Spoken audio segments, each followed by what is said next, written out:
Ciao a tutti, benvenuti a Dolomiti nel Mondo. Oggi facciamo un sorbetto al ribes. Tra l'altro il ribes è uno dei miei frutti preferiti, so che lo dico molto spesso, però io in realtà il ribes, la maracuja e anche il mirtillo rosso sono davvero nettamente i miei frutti preferiti, anche se non disdegno anche gli altri. L'unico che non mi vedrete mai lavorare è la pesca perché sono proprio allergico. Infatti ho letto qualche messaggio su Instagram: ci sono le pesche di stagione, perché non fai il gelato alla pesca? Ecco, gelati, sorbetti, qualsiasi cosa che abbia a che fare con la pesca non mi vedrete mai. Infatti non è assolutamente il caso, mi riempio di bolle, robe brutte da vedere su quanto il corpo. Bene, abbiamo il ribes che ci ha portato Erika direttamente dalla sua malga. Se non sapete chi è Erika, mi raccomando, guardate il video qui sopra, il video appunto che vi spiega chi è Erika, dove ha la malga e che cosa fa. Adesso guardiamo le caratteristiche e le proprietà del ribes e poi vediamo quali sono gli altri ingredienti. Tipico piccolo frutto estivo dal sapore leggermente aspro, il ribes è molto dissettante. Interessante per i diabetici e non solo, il ribes ha un indice glicemico inferiore rispetto a molti altri frutti e alimenti. È inoltre ricco di vitamine A, C ed E e di acido folico. La cumarina, una sostanza anticoagulante presente nel ribes, aiuta a mantenere il sangue sempre fluido.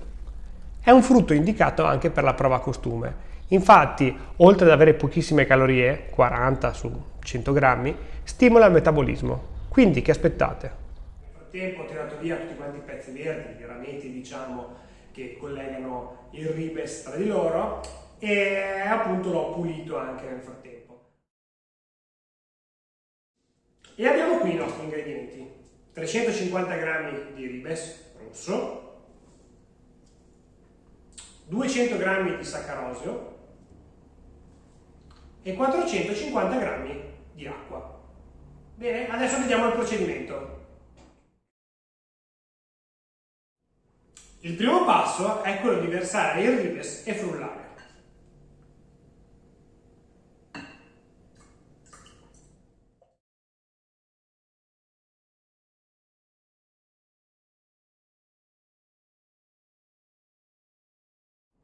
Ora non ci resta che aggiungere lo zucchero e poi frustare il tutto. Aiutiamoci sempre con un leccatutto.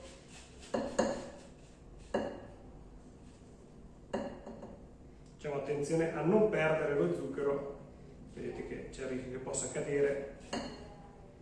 Ok, ci siamo quasi. Frustiamo per bene.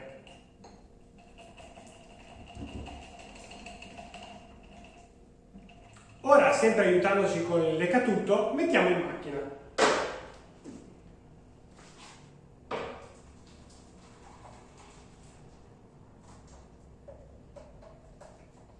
Accendiamo ora la macchina e attendiamo.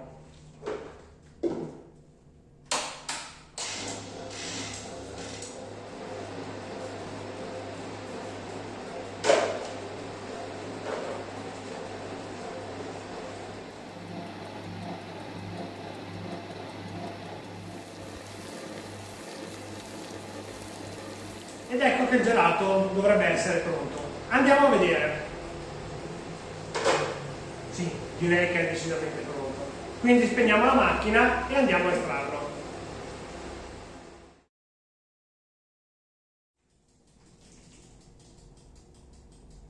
Beh, il colore è favoloso proprio, il profumo anche, ma di favoloso non abbiamo solo gelato, ma abbiamo anche queste coppe di cristallo di Maleras. Maleras è una ditta svedese che produce cristalli di altissima qualità, tutti quanti a mano, dal 1890.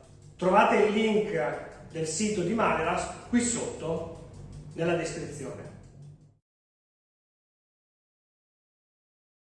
Io andrei a abbellire la coppa con qualche piccolo frutto ancora di ribes da mettere sopra. E anche da qualche ribes da mangiare noi. Ed ecco qui la coppa. Ora non ci resta che assaggiarlo. difficilmente riuscirò a non essere di parte. Vi ho detto, questo è probabilmente uno dei miei gusti preferiti, anzi sicuramente uno dei miei preferiti. È spettacolo puro, assolutamente missione compiuta. Al prossimo video ragazzi, ci vediamo, ciao!